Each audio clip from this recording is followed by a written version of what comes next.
सभी भाई बहनों को जय मसीह की। परमेश्वर और उसके चुने हुए लोग। रोमियो अध्याय 9। मैं मसीह में सच कहता हूँ, मैं झूठ नहीं बोल रहा, और मेरा विवेक भी पवित्र आत्मा में गवाही देता है कि मुझे बड़ा शौक है और मेरा मन सदा दुखता रहता है, क्योंकि मैं यहाँ तक चाहता था कि अपने भाइयों के लिए जो शरीर के भाव से मेरे कुटुंबी हैं, स्वयं ही मसीह से श्रापित हो जाता। वे इज़राइली हैं और लेपालकपन का अधिकार और महिमा और वाचाएं और व्यवस्था और उपासना और प्रतिज्ञाएं उन्हीं की हैं। पुरखे भी उन्हीं के हैं और मसीह भी शरीर के भाव से उन्हीं में से हुआ। सब के ऊपर परम परमेश्वर युगानुयुग धन्य हो, आमीन। परंतु यह नहीं कि परमेश्वर का वचन टल गया, इसीलिए कि जो इज़राइल के वंश हैं वे सब इज़राइली नहीं, और न अब्राहिम के वंश होने के कारण सब उसकी संतान ठहरे, परंतु लिखा है, इसहाक ही से तेरा वंश कहलाएगा। अर्थात शरीर की संतान परमेश्वर की संतान नहीं, परंतु प्रतिज्ञा की संतान वंश गिने जाते हैं, क्योंकि प्रतिज्ञा का वचन यह है, मैं इस समय के अनुसार आऊँगा और सारा के पुत्र होगा। और केवल यही नहीं, परंतु जब रिबका भी एक से अर्थात हमारे पिता इसहाक से गर्भवती थी और अभी तक ना तो बालक जन्मे थे और ना उन्होंने कुछ भला या बुरा किया था, इसीलिए कि परमेश्वर की मनसा जो उसके चुन लेने के अनुसार है, कर्मों के कारण नहीं परंतु बुलाने वाले के कारण है, बनी रहे।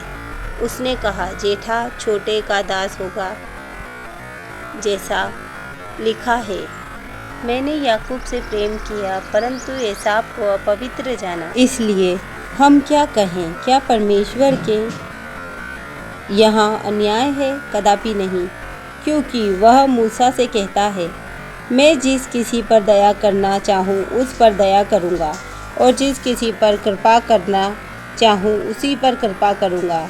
अतः यह न तो चाहने वाले की न दौड़ने वाले की, परंतु दया करने वाले परमेश्वर की बात है, क्योंकि पवित्र शास्त्र में फिरौन से कहा गया, मैंने तुझे इसीलिए खड़ा किया कि तुझ में अपनी सामर्थ्य दिखाऊं और मेरे नाम का प्रचार सारी पृथ्वी पर हो। इसीलिए वह जिस पर चाहता है उस पर दया करता है, और जिसे चाहता है उसे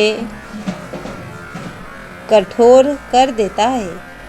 अतः तू मुझसे कहेगा, वह फिर क्यों दोष लगाता है? कौन उसकी इच्छा का सामना करता है?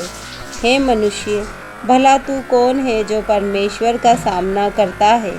क्या गढ़ी हुई वस्तु गाड़ने वाले से कह सकती है, तूने मुझे ऐसा क्यों बनाया है? क्या कुम्हार को मिट्टी पर अधिकार नहीं कि एक ही लोदे में से एक बर्तन आदर के लिए और दूसरे को अनादर के लिए बनाए? तो इसमें कौन सी आश्चर्य की बात है कि परमेश्वर ने अपना क्रोध दिखाने और अपनी सामर्थ्य प्रकट करने की इच्छा से क्रोध के बर्तनों की जो विनाश के लिए तैयार किए गए थे, बड़े धीरज से सही, और दया के बर्तनों पर जिन्हें उसने महिमा के लिए पहले से तैयार किया, अपने महिमा के धन को प्रकट करने की इच्छा की, अर्थात हम पर, जिन्हें उसने न केवल यहूदियों में से वरन अन्य जातियों में से भी बुलाया, जैसा वह होशे की पुस्तक में भी कहता है, जो मेरी प्रजा न थी उन्हें मैं अपनी प्रजा कहूँगा, और जो प्रिया न थी उसे प्रिया कहूँगा। और ऐसा होगा कि जिस जगह में उनसे यह कहा गया था कि तुम मेरी प्रजा नहीं हो, उसी जगह वे जीवते परमेश्वर की संतान कहलाएंगे। और यशायाह इज़राइल के विषय में पुकार कर कहता है, चाहे इस्राएल की संतानों की गिनती समुद्र के बालू के बराबर हो, तो भी उनमें से थोड़े ही बचेंगे, क्योंकि प्रभु अपना वचन पृथ्वी पर पूरा करके धार्मिकता से शीघ्र उसे सिद्ध करेगा। जैसा यशायाह ने पहले भी कहा था, यदि सेनाओं का प्रभु हमारे लिए कुछ वंश न छोड़ता तो हम सदोम के समान हो जाते और अमोरा से सदृश ठहरते। अतः हम क्या कहें?